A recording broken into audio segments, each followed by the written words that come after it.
Om Shanti Shanti Shanti. Om Sthavakaya cha Dharmasya Sarvadharma Swarupine Sthavakaya cha Dharmasya Sarvadharma Swarupine Avatara Varishtaya Ramakrishnaya Te Namah. Asato ma sadgamaya tamaso ma jyotirgamaya mrityorma mritangamaya. Om Shanti Shanti Shanti. Let us offer our salutations to Sri Ramakrishna, the embodiment of all religions, the Supreme God Incarnate, who came to establish universal religion. Let us offer our prayers to Him to lead us from the unreal to the real, to lead us from the darkness of ignorance to the light of knowledge, to lead us from death to immortality. Today's topic I have chosen from the Gospel of Sri Ramakrishna. Worldliness ruins a person. Worldliness means involving more and more in the worldly activities, thereby allowing the mind to drift away from the reality. In that process, one gets into tremendous stress and strain, loses peace of mind. He is propelled by ragadvesh, selfishness. Thereby, he totally becomes anti-divine.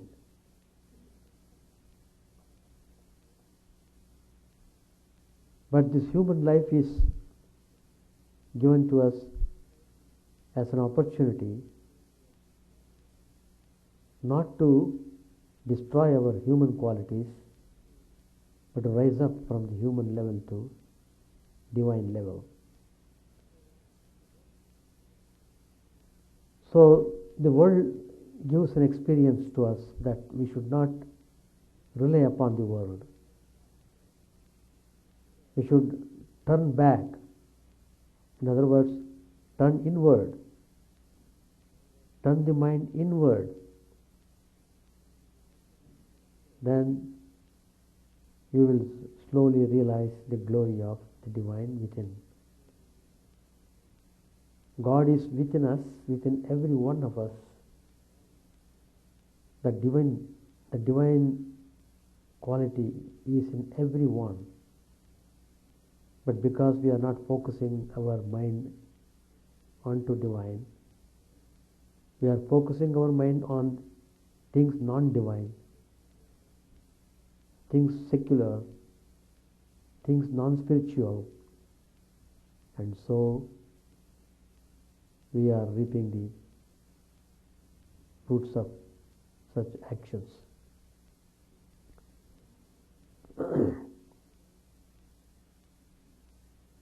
The Divine Supreme,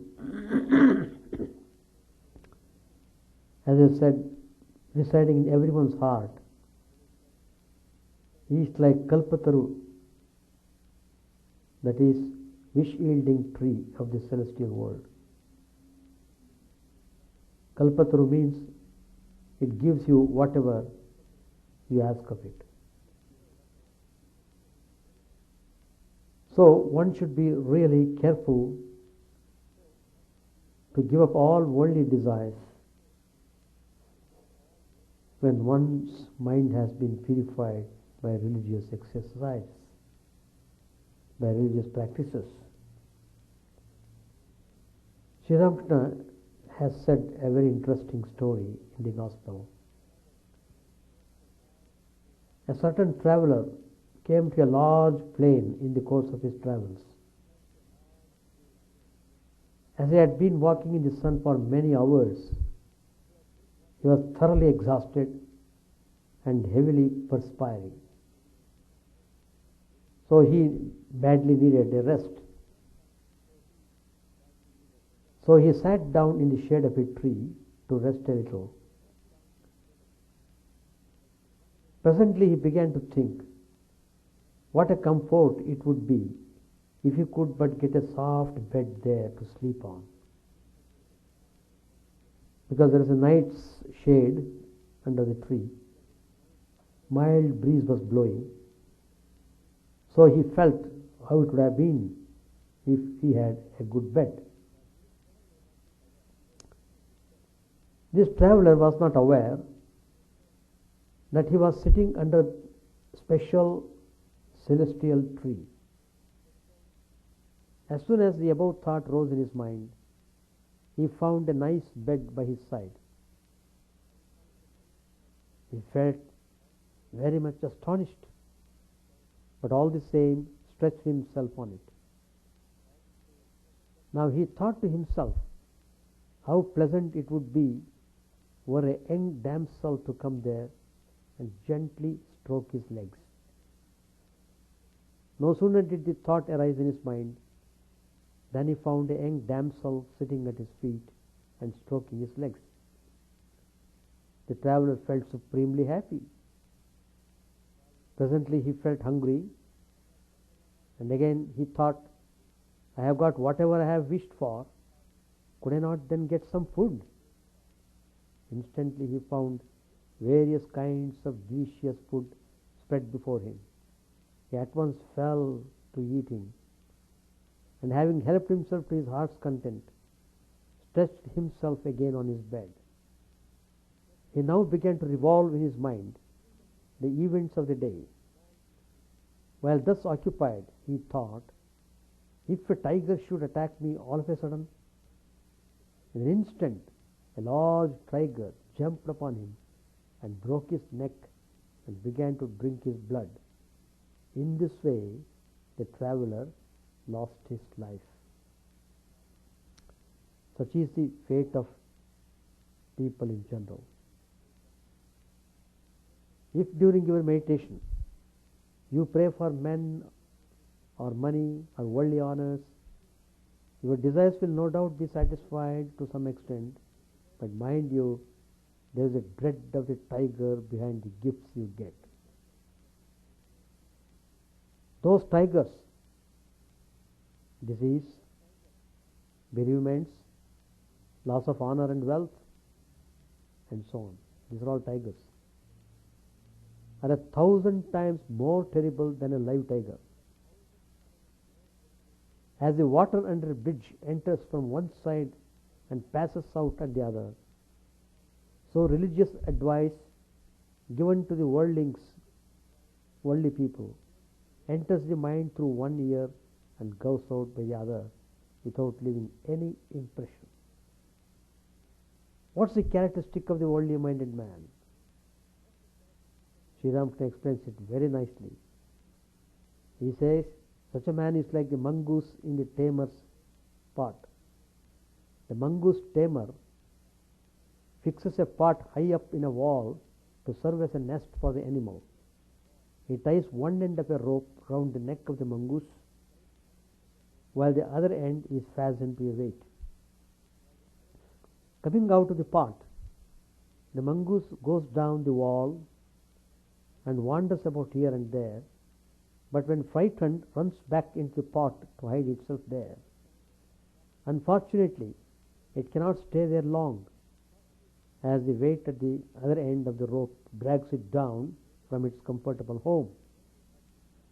Similarly, the worldly man is often forced by the high above the world and take refuge in God, but a dead weight, chastening influence of the sufferings and miseries of life to soar up the world with all its attraction soon pulls him down. Seeing the gleaming water pass through the valve of the bamboo trap placed in rice fields, small fish enter the trap with great glee, but having once entered, they cannot come out. Similarly, foolish men enter the meshes of the world, lured by its false glitter, but it is much easier to enter than to escape, and they are caught like little fish and imprisoned for good. The fettered ones, the worldlings, are never awakened. How sorrows assail them, how frauds deceive them, and how dangers threaten them, yet they do not wake up. Even as the camel, so fond of the prickly bush and the nettle, does not cease browsing on them, though they make its mouth bleed. The man of the world suffers so much, yet in a few days he forgets everything. Perhaps his wife has died or proved faithless, and lo, he marries again. Or perhaps his child has died and he weeps, but in a short while everything has slipped out of his memory, and the mother of the child, who has been so overwhelmed with grief, is again looking to her toilet and wearing ornaments and jewels. Parents are impoverished by their daughter's marriage, and yet annually children are born to them. And these men, though ruined by lawsuits, will yet go for litigation. They have not the wherewithal to provide well for their children, yet they will beget more children every year. The worldling is sometimes like a snake that has caught hold of a mole which it can neither swallow nor throw out. Possibly he has come to see that there is nothing substantial in the world, that it is all skin and stone like sour sop, amra fruit. Yet he cannot forget the world and set his heart on God. If you remove him from a worldly environment and place him in holy surroundings, he will lose heart and pine away, even as a worm which lives and thrives on filth will die if kept in a pot of rice.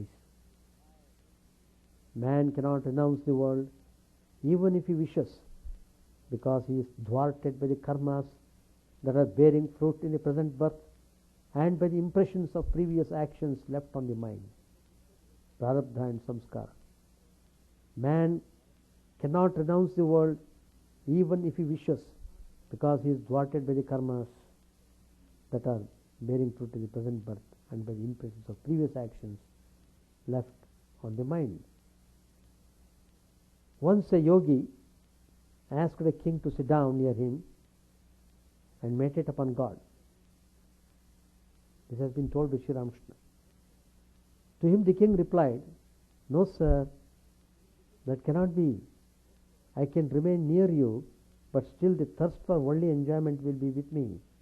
If I remain in this forest, perhaps there will arise a kingdom within it, as I am still destined to enjoy." But still, worldly-minded people have some sort of devotion. But Sri Ramakrishna explains it as fickle devotion. Fickle. Worldly persons may perform many pious and charitable acts in the hope of earthly rewards, but at the approach of misfortune, sorrow and poverty, their piety and charity forsake them. They are like the parrot that repeats Radha Krishna, the livelong day, but cries kung kung when caught by a cat, forgetting the divine name. Therefore I say unto you, preaching religion too much to such men will prove useless. In spite of all your sermons, they are sure to remain as worldly as ever. A spring cushion is pressed down when one sits upon it, but soon it resumes its shape when the pressure is removed. So it is with worldly people. They are full of religious sentiment as long as they hear religious talk, but as soon as they enter upon the routine of their daily life, they forget all those high and noble thoughts and become as impure as before. Iron appears red hot in the furnace, but becomes black soon after it is taken out. In the same way, worldly men are full of religious emotion as long as they are in a temple or in the society of the pious. But no sooner do they leave these associations than the flood of devotion in them subsides. As a fly now sits on an unclean sore and next on offerings to God, so the mind of the worldly man is at one time engaged in religious topics and at the next loses itself in the pleasures of wealth and lust. The heart of the worldly man is like a worm in a dunghill. The worm always lives in the dung and loves to live therein. If by chance someone takes it out of that filthy habitation and puts it on a lotus flower, it will soon die of the fragrance of the flower. So, the worldly man cannot live even for a moment outside the dirty atmosphere of worldly thoughts and desires. The heart of the worldly man is like the worm in a dunghill. So Sri Ramakrishna explains very nicely that worldly man cannot live even for a moment outside the dirty atmosphere of worldly thoughts and desires. Do you know what worldly people's idea of God is like? That also Sri Ramakrishna explains. It is like the children's prattle while they play among themselves. Sometimes they swear, saying, "My God, I say." They learn this from their elders when they hear them taking an oath. Or at best, it is like the utterance of the dandy who, with all his foppish airs, goes to a garden in one of his idle promenades, whistling and twirling his stick about, and picks up a flower and exclaims, "Oh, what a beautiful flower God has made." It is only a momentary mood, like the abiding of a drop of water on a bar of red-hot iron. So I say, you must thirst for him. You will have to take a deep plunge into the ocean.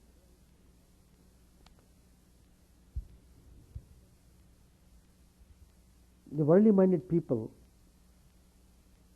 and spiritual practices, regarding that also Sri Ramakrishna has very beautifully described the nature of the people.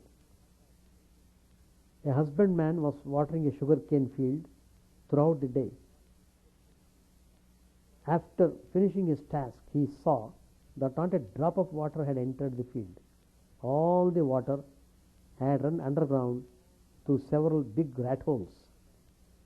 Such is the state of the devotee who worships God, secretly cherishing ambitions and worldly desires in his heart. Though he may be praying daily, he makes no progress because his entire devotion runs to waste through the rat holes of these desires, and at the end of his lifelong devotion, he remains the same as before. The soiled mirror never reflects the rays of the sun. Similarly, those who are impure and unclean at heart and are deluded by Maya never perceive the glory of the Lord. But the pure in heart see the Lord as a clear mirror reflects the sun. Therefore, be pure. When a certain quantity of pure milk is mixed with double the quantity of water, it requires a good deal of time and labor to condense it into kshira. The mind of a worldly man is largely diluted with the filthy water of evil and impure thoughts, and he has to work long and hard to purify it and give it the proper strength and consistency characteristics of a truly pious heart. Why is it that worldly men do not give up everything to find God? Sri Ramakrishna answered, "Is an actor coming on the stage throw off his mask at once? Let worldly men play out their part, and in time they will throw off their false appearance. The soul that is wholly world-bound is like the worm that lives forever in filth. and dies there and has no idea of anything better. The soul whose worldliness is of lesser intensity is, however, like the fly that sits now on filth and now on sugar. The free soul alone is like the bee that always drinks honey and tastes nothing else.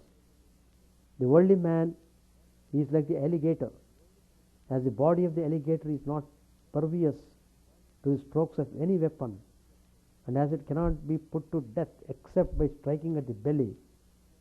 So, no matter how much good advice you give to the worldly man, and no matter how much self-disgust you arouse in him, he will never realize his situation fully unless you wean him from the objects of his attachment. The 5th chapter of the Uttarakanda of Adhyatma Ramayana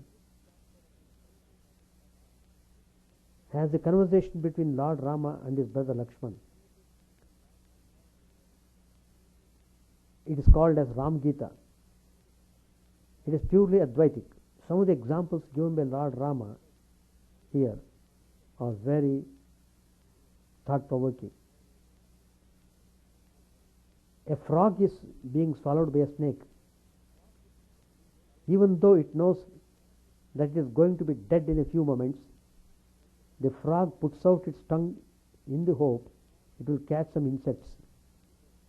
Similarly, man is being swallowed by the serpent of time, but he is still running after transitory sense pleasures instead of remembering me. He means God. Another example, a dog bites a dry bone thinking that there is some meat there. It goes on biting the bone, that blood starts to flow from its mouth. The stupid dog, however, thinks that the blood is from the meat of the bone and bites more and more at it. Similarly, man foolishly thinks that happiness lies in external objects and hankers after that. This results in wastage of the body and mind. Instead, if he leaves the bone alone, he will find happiness within. Man is foolish for sense pleasures, even when he knows that death is always round the corner. Similar sentiments are expressed beautifully by Shankaracharya in Bhaja Govindam. Dinayamin yausayam pratah shishiravasantav punarayatah kala krida jagacchatyayuhu tadapina munchatyashavayu. Daylight and darkness, dusk and dawn, winter and springtime come and go. Time plays and life ebbs away, but the storm of desire never leaves. Angam galitam paritam mundam dasanavihinam jatam tundam vruddho yadigrihitva dandam tadapina munchatyasha pindam. Strength has left the old man's body. His head has become bald, his gums toothless, and leaning on crutches. Even then, the attachment is strong and he clings firmly to fruitless desires. So what should one do? Again, Shankaracharya in his infinite mercy comes to our rescue and advises. Mooda jahihi janagama trishnam kuru sadbuddhim manasi vitrishnam yallabase nija karamo pattam vittantena vinodaya chittam. O fool, give up your thirst to amass wealth. Devote your mind to thoughts to the real. Be content with what comes through actions already performed in the past. Actions performed in the past have resulted in the present prarabdha karma that has to work its way out whether we like it or not. The purpose for which the body was created has to be fulfilled whether the mind likes to perform its duty or not. Therefore, Shankara asks us to be content, make our mind equanimous and concentrate on the real, because instead of ruminating about samsara, if we devote thoughts to the real, we will ascertain the truth. Where is the world or samsara when the truth is known? So, It has been made very clear how dangerous worldliness is. So we should be really extremely careful about being worldly. To take precautions to reduce that worldliness, to become more and more spiritual, turn towards God. Page 895. When a man develops pure sattva, he thinks only of God. He does not enjoy anything else. Some are born with pure sattva as a result of their prarabdha karma. Through unselfish action, one finally acquires pure sattva. Sattva mixed with rajas diverts the mind to various objects. From it springs the conceit of doing good to the world. To do good to the world is extremely difficult for such an insignificant creature as a man. But there is no harm in doing good to others in an unselfish spirit. This is called unselfish action. It is highly beneficial for a person to try to perform such action, but by no means all succeed, for it is very difficult. Everyone must work, only one or two can renounce action. Rarely do you find a man who has developed pure sattva. Through disinterested action, sattva mixed with rajas gradually turns into pure sattva. No sooner does a man develop pure sattva than he realizes God through his grace. Ordinary people cannot understand pure sattva. Him once said to me, "Well, priest, the goal of man's life is to acquire name and fame in the world." Isn't that true? Sri Ramakrishna was seated in his room. Narendra and other devotees were with him. The master was conversing with them. It was about 10 o'clock in the evening. It was about 10 o'clock in the morning. Narendra said, "How strangely the doctor behaved yesterday." A devotee, "Yes, the fish swallowed the hook, but the line broke." Master said smilingly, "But the hook is in its mouth. It will die and float on the water." Narendra went out for a few minutes. Sri Ramakrishna was talking to Yam about Purna.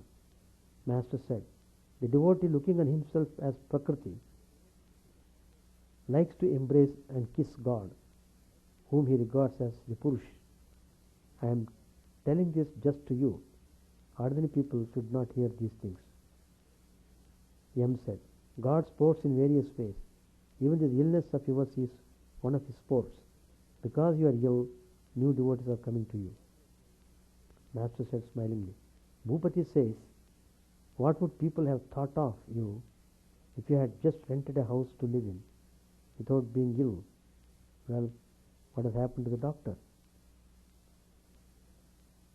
Yam said, "As regards God, he accepts for himself the attitude of a servant. He says, 'Thou art the master and I am thy servant.' But then he asks me, 'Why do you apply the idea of God to a man?' Master said, 'Just see. Are you going to him today?'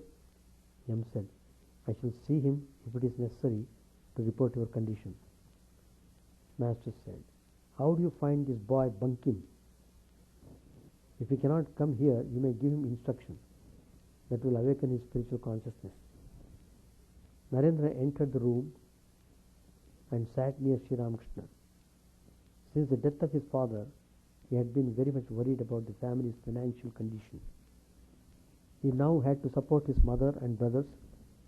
Besides, he was preparing himself for his law examination. Lately, he had served as a teacher in the Vidyasagar school at Bazaar. He wanted to make some arrangement for his family and thus get rid of all his worries. Sri Ramakrishna knew all this. He looked affectionately at Narendra. Master said to him, "Well, I said to Keshav, one should be satisfied with what comes unsought. The son of an aristocrat does not worry about his food and drink. He gets his monthly allowance. Narendra too belongs to a high plane. Then why is he in such strange circumstances? God certainly provides everything for the man who totally surrenders himself to him." Yam said, "Narendra too will be provided for. It is not yet too late for him." Master said, "But a man who feels intense renunciation within doesn't calculate that way. He doesn't say to himself, 'I shall first make an arrangement for the family and then practice sadhana.' No, he doesn't feel that way if he has developed intense dispassion. Like Goswami said in the course of his preaching, if a man has 10,000 rupees, he can maintain himself on the income. Then, free from worries, he can pray to God. Keshav Sen also said something like that. He said to me, Sir, suppose a man wants, first of all, to make a suitable arrangement of his property and estate, and then think of God. Will it be all right for him to do so? Is there anything wrong about it? I said to him, when a man feels utter dispassion, he looks on the world as a deep well, and his relatives as venomous cobras. Then he cannot think of saving money or making arrangements about his property. God alone is real, and all else illusory. To think of the world instead of God. To think of the world instead of God. A woman was stricken with intense grief. She first tied her nose ring in the corner of her cloth, and then dropped it to ground, saying, Oh friends, what a calamity has befallen me. But she was very careful not to break the nose ring. All laughed. At these words, Narendra felt as if struck by an arrow and lay down on the floor. M understood what was going through Narendra's mind and said with a smile, What's the matter? Why are you lying down? The master said to M with a smile. You remind me of a woman who felt ashamed of herself for sleeping with her brother-in-law and could not understand the conduct of those women who lived as mistress of strangers. By way of excusing herself, she said, After all, a brother-in-law is one's own, but even that kills me with shame. And how do these women dare to live with strangers? M himself had been leading a worldly life. Instead of being ashamed of his own conduct, he smiled at Narendra.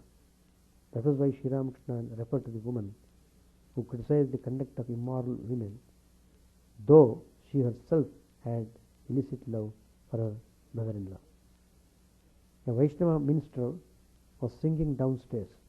Sri Ramakrishna was pleased with his song and said that someone should give him a little money.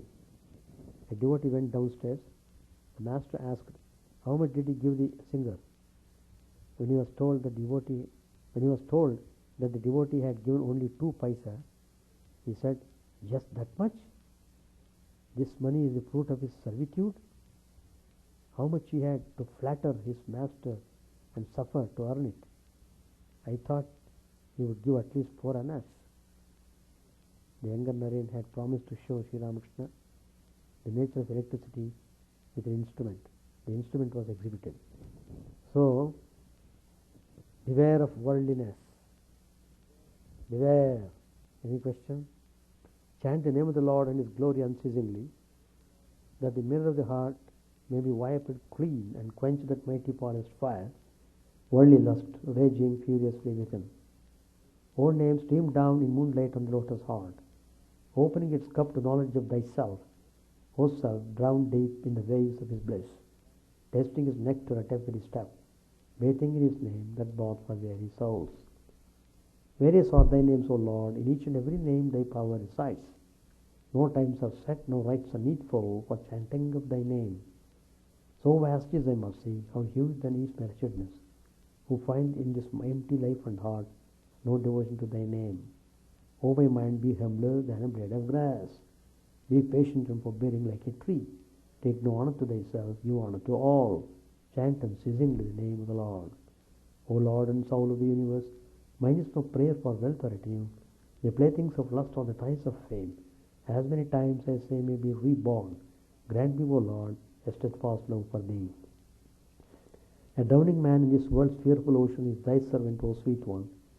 In thy mercy, consider him as dust beneath thy feet. Ah, how I long for the day when the instant separation from thee, O Lord, will be as 1,000 years, when my heart burns away with its desire, and the world without thee is a heartless void. Prostrate at thy feet let me be, in unwavering devotion, neither imploring the embrace of thine arms, nor bewailing the withdrawal of thy presence, though it tears my soul asunder. O thou who stillest thy hearts of thy devotees, do with me what thou wilt, for thou art my heart's beloved, thou and thou alone.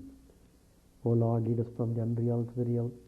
Lead us from darkness to light, and lead us from death to immortality. May all be free from dangers. May all realize what is good. May all be actuated by noble thoughts. May all rejoice everywhere. May all be happy. May all be free from disease. May all realize what is good. May none be subject to misery. May the wicked become virtuous. May the virtuous are in tranquility. May the tranquil be free from bonds. May the freed make others free. May good betide all people. May the sovereign righteous rule the earth. May all beings ever attain what is good. May the world be prosperous and happy. May the clouds pour rain in time. May the earth be blessed with crops. May all countries be freed from calamity. May holy men live without fear. May the Lord, the destroyer of sins, the presiding deity of all sacred works, be satisfied. For he being pleased, the whole universe becomes pleased. He being satisfied, the whole universe being satisfied.